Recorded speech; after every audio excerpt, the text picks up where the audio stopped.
Attention dear student, मैं अविनाश कुमार आप लोग का स्वागत करता हूं हमारे यूट्यूब चैनल बी एकेडमी में। आज का जो लेक्चर है वो class 10th pass out student यानी जो बच्चे क्लास 10th पास करके 11th में आए उनके लिए है। इसमें क्लास 11th के बायोलॉजी के बारे में बताया जाएगा और आपका जो ये क्लास होगा वो बिल्कुल फ्री होगा यूट्यूब चैनल्स पे, हमारे बी एकेडमी पे, जो कि मंडे टू फ्राइडे चलेगा ओनली फॉर क्लास 11th के लिए। क्लास 11th के लिए क्या होगा, बिल्कुल फ्री होगा, जो कि मंडे से फ्राइडे चलेगा, यानी हफ्ते में 5 दिन चलेगी ये लेक्चर। तो देखिए क्लास 11th पे आप लोग तो पहुंच गए। आप लोग क्लास 9th में 10th में भी बायो पढ़े होंगे। तो नया क्या है क्लास 11th में, तो वही 9th 10th को क्या किया गया, उसी को बढ़ा चढ़ा के यानी उसमें ज़्यादा नॉलेज दिया गया, पढ़ाया गया।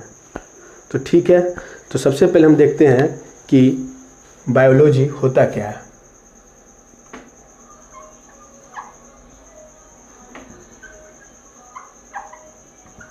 बायोलॉजी, देखिए बायोलॉजी तो पढ़ने के लिए आप लोग आ गए, जानते हैं बायोलॉजी होता क्या है। तो देखिए बायोलॉजी है जो 2 वर्ड से बना हुआ है, ग्रीक वर्ड के बायोलॉजी, ग्रीक वर्ड के 2 वर्ड से बना हुआ है। एक है बायोस और एक है लोगोस। बायोस का मतलब क्या होता है, बायोस का मतलब होता है लिविंग,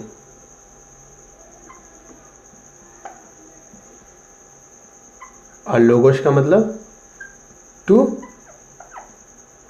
स्टडी, यानी जिसमें हम लिविंग थिंग के बारे में अध्ययन करेंगे उसे क्या कहेंगे, हम बायोलॉजी कहेंगे। जिसमें हम लिविंग थिंग के बारे में अध्ययन करेंगे उसे क्या कहेंगे, हम बायोलॉजी कहेंगे। तो देखिए ये जान गए कि लिविंग थिंग, तो लिविंग थिंग कहेंगे किसको, लिविंग थिंग कहेंगे किसको, कौन सा लिविंग है कौन सा लिविंग नहीं है, कहेंगे कैसे। देखिए लिविंग थिंग के कुछ गुण होते हैं जो अधिकतर में पाए जाएंगे। सबसे पहले लिविंग क्या करते हैं, रिस्पायरेशन करते हैं।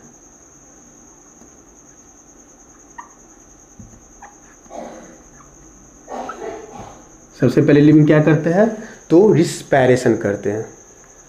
नेक्स्ट क्या होता है, वो रिप्रोडक्शन करते हैं, यानी अपने ही जैसे बच्चों को पैदा देते हैं।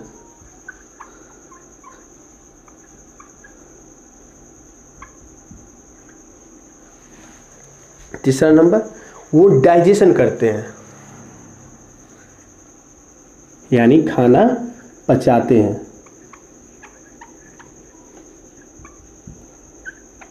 फोर्थ, एक्सक्रीशन करते हैं, यानी खाना पचाने के बाद उसे निकालते भी हैं।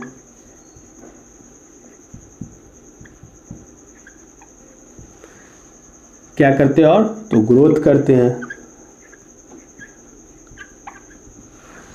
उसके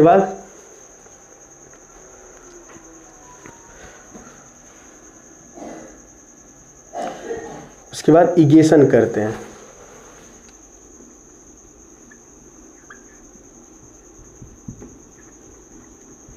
यानी जो चीज़ सांस लेते हैं, यानी लिविंग थिंग का मतलब क्या हुआ, जो चीज़ रिस्पायरेशन करे, रिप्रोडक्शन करे, डाइजेशन करे, एक्सक्रीशन करे, ग्रोथ करे और इगेशन करे। कभी आप देखे हैं कि कोई कुर्सी रिस्पायरेशन कर रहा हो, या कोई कुर्सी या टेबल खाना खा रहा हो, या कभी कुर्सी के बच्चे हुए हो, ऐसा कभी देखे हैं, नहीं ना।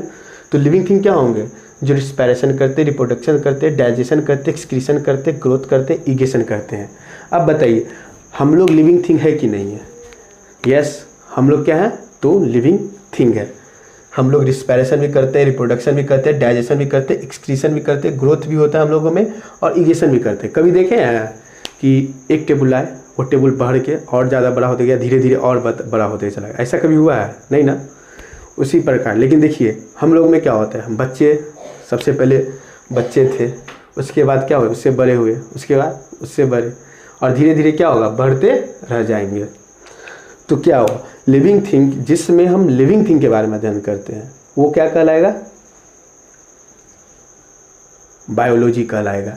देखिए लिविंग थिंग क्या होता है, प्लांट भी तो लिविंग थिंग है। देखिए प्लांट में भी क्या हो रहा है, ग्रोथ हो रहा है। एक बीज हम लगाए, बीज के बाद क्या हुआ, प्लांट बना, प्लांट के बाद वो क्या होता है, बड़े ट्री बन जाते हैं। तो क्या है, एक प्लांट भी क्या है, लिविंग थिंग है। उसके बाद देखते हैं इसका डिफिनीशन लिखना हो तो कैसे लिखिएगा। तो सबसे बढ़िया डिफिनीशन लिखने के लिए क्या करना होगा, तो इसे हम पहले मिटा लेते हैं।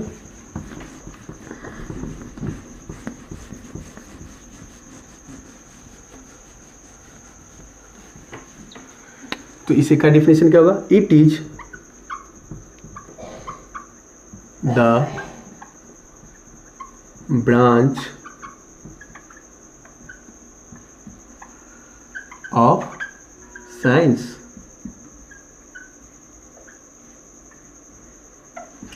in which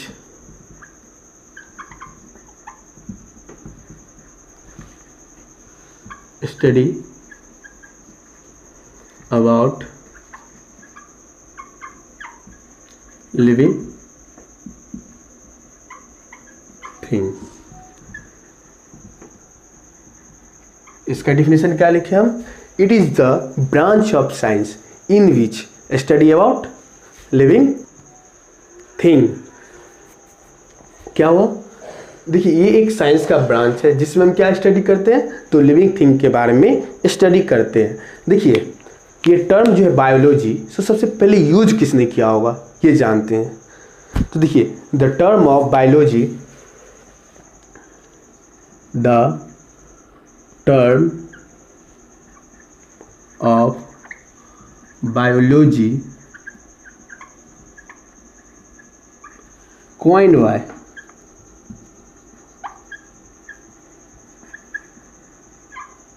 Lamarck and Tavernus।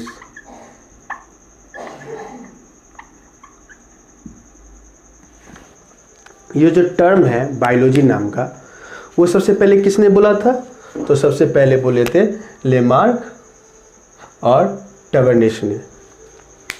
ये टर्म सबसे पहले किन्होंने बोला था, तो लेमार्क और टवर्निस ने, कि ये बायोलॉजी नाम का भी कोई चीज़ होता है, इन्होंने बोला था।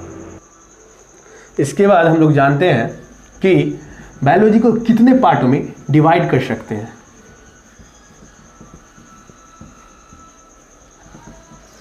देखिए बायोलॉजी मुख्यतः दो पार्ट में डिविजिबल है। तो देखिए सबसे पहला है बॉटनी,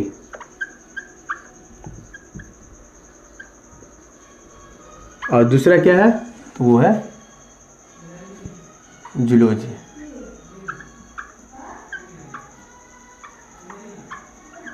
बायोलॉजी कितने पार्ट में डिवाइडेड है, तो दो पार्टों, एक बॉटनी एक जूलॉजी। यानी बायोलॉजी मुख्यतः दो पार्टों में डिवाइडेड है। देखिए बॉटनी जो है सो ग्रीक वर्ड के, बॉटनी क्या है, ग्रीक वर्ड के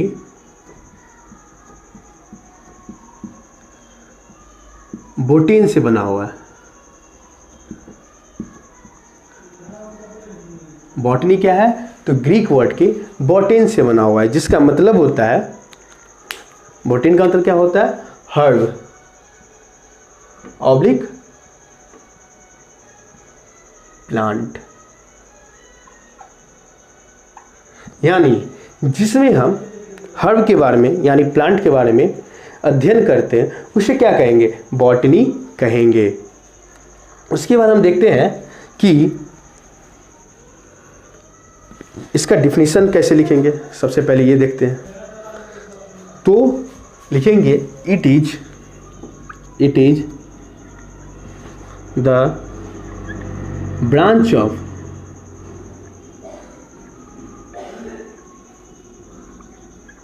biology in which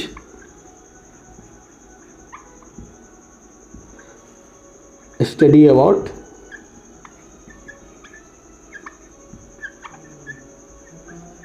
plant.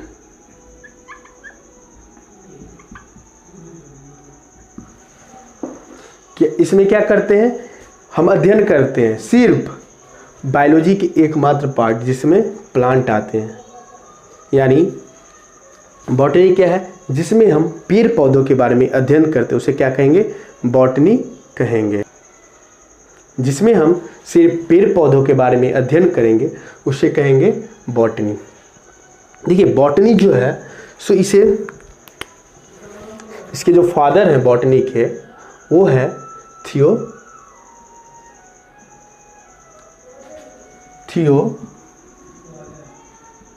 Theophrastus.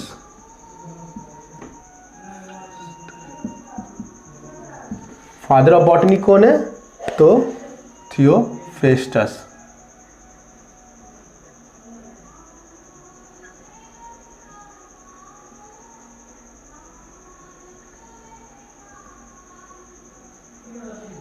Father of botany कौन है, तो थियोफ्रेस्टस है। देखिए इसे फादर ऑफ बॉटनी कहा क्यों गया, देखिए इन्होंने एक बुक लिखी थी जो उस समय की, जिस समय यानी बिफोर क्राइस्ट की बात हो रही है, जिस समय ना कोई साइंस के लिए उपलब्धता नहीं थी, उस समय इन्होंने बॉटनी एक बुक लिखी जिसमें 500 प्लांट्स के बारे में डीप अध्ययन किया गया था। यानी क्या था उसमें, तो 500 प्लांट्स के बारे में अध्ययन किया गया था। कितने अध्ययन किया गया था, तो 500 प्लांट्स, मोर देन, यानी 500 से ज्यादा प्लांट के बारे में अध्ययन किया गया था। वो बुक का नाम था हिस्ट्री ऑफ प्लांटेरम। उस बुक का क्या नाम था, तो हिस्ट्रिया ऑफ प्लांटेरम।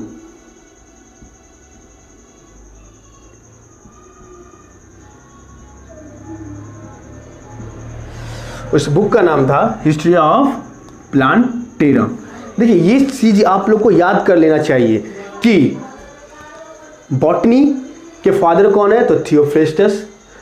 क्यों उन्हें फादर कहा गया, तो उन्होंने कम से कम 500 प्लांट्स के बारे में अध्ययन किया था और उन्होंने जिस बुक में ये लिखा हुआ था उसका नाम था हिस्ट्री ऑफ प्लांटेरम।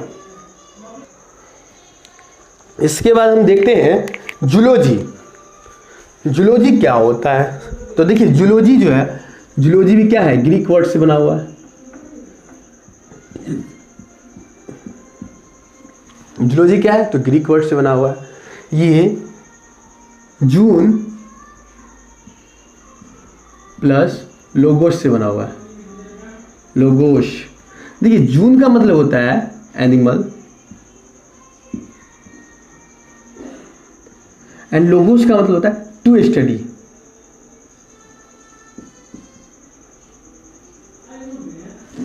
जून का मतलब क्या होता है, एनिमल, और लोगोस का मतलब होता है टू स्टडी। यानी जिसमें हम एनिमल्स के बारे में अध्ययन करेंगे वो क्या कहलाएगा, जूलॉजी कहलाएगा।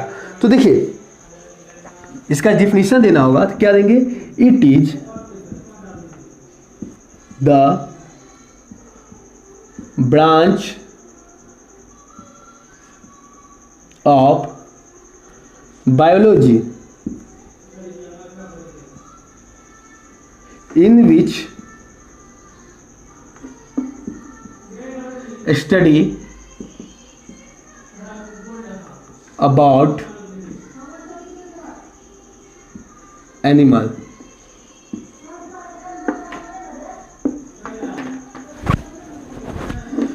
जिसमें हम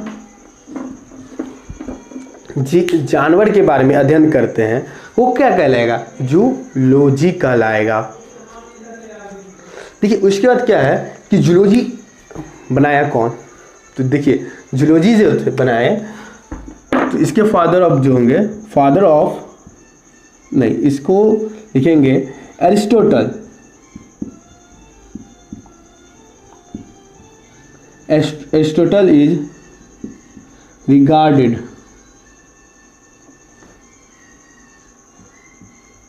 as फादर ऑफ जूलॉजी। अरस्तु जो है सो फादर ऑफ जूलॉजी के नाम से जाने जाते हैं। एरिस्टोटल इंग्लिश में लिखेंगे एरिस्टोटल, लेकिन कहीं बोलना हो तो कहिएगा अरस्तु। इंग्लिश में एरिस्टोटल बोल सकते हैं, लेकिन हिंदी में कभी भी कोई पूछे तो बोलिएगा अरस्तु। देखिए सबसे पहले इन्होंने ही मतलब जूलॉजी बारे में बताया था, इसी कारण इन्हें फादर ऑफ बायोलॉजी भी कहा जाता है।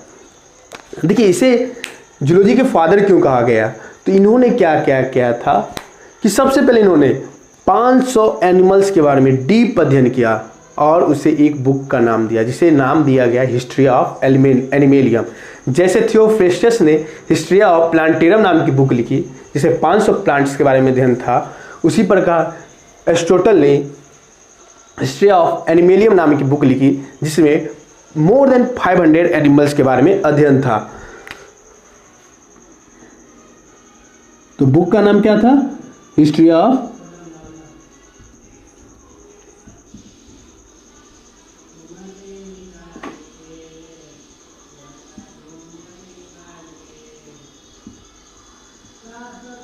जिसमें 500 एनिमल्स के बारे में अध्ययन था। जिसमें क्या था? तो 500 एनिमल्स के बारे में अध्ययन था। आप लोग एक बार स्क्रीनशॉट ले लीजिए।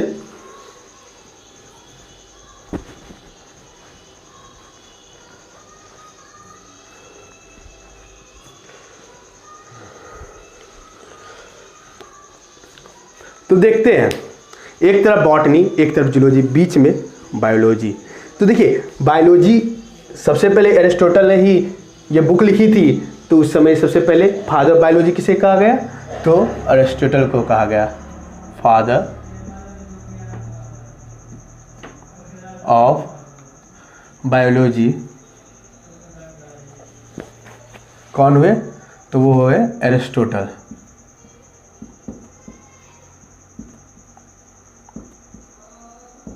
यानी ये जो बुक है पूरा वो किन पे बेस हुआ? एरिस्टोटल पे बेस हुआ। ये बायोलॉजी कहाँ से आया? तो अरस्तु ने लाया। फादर ऑफ बायोलॉजी कौन हुए? तो अरस्तु, एरिस्टोटल। देखिए आप लोग क्लास 11th में हैं। सबसे पहले मैं क्लास 11th के बच्चों के लिए वीडियो बना रहा हूँ।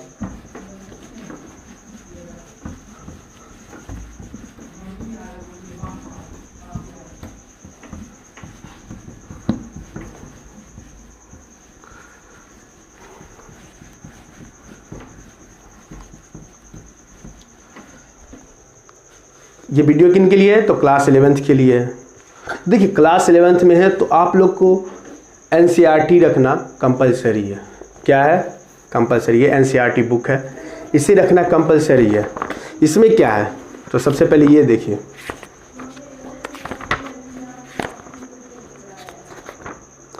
इसमें 5 यूनिट है।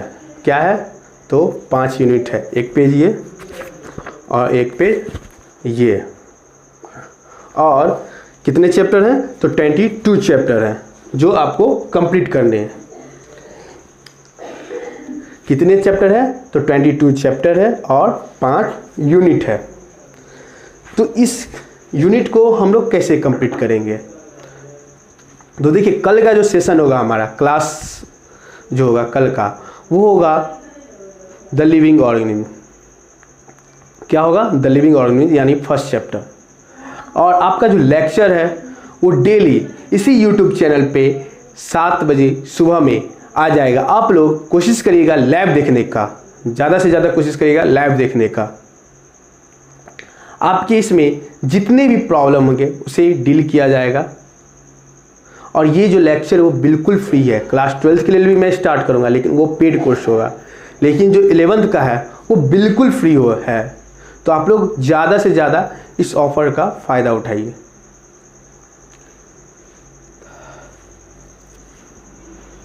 और ये लेक्चर जो होगी वो डेली 7 बजे होगी। और कब से कब होगी? तो मंडे टू फ्राइडे, सैटरडे और संडे को छुट्टी रहेगी। सैटरडे को होगा तो एक ट्रिकी लेक्चर डाला जाएगा ठीक 7 बजे। जिसमें जो भी आप पढ़ रहे हैं उसको ट्रिक से कैसे याद करें वो डाल दिया जाएगा। अगर आपको ये वीडियो अच्छा लगे, क्लास अच्छा लगे, लगना ही चाहिए, उतना मेहनत करके बनाए हैं, तो चैनल को लाइक करिए, सब्सक्राइब करिए और ज़्यादा से ज़्यादा जितने भी आपके फ्रेंड हैं जो आपके साथ पास हुए हैं उन सभी में शेयर करिए। धन्यवाद।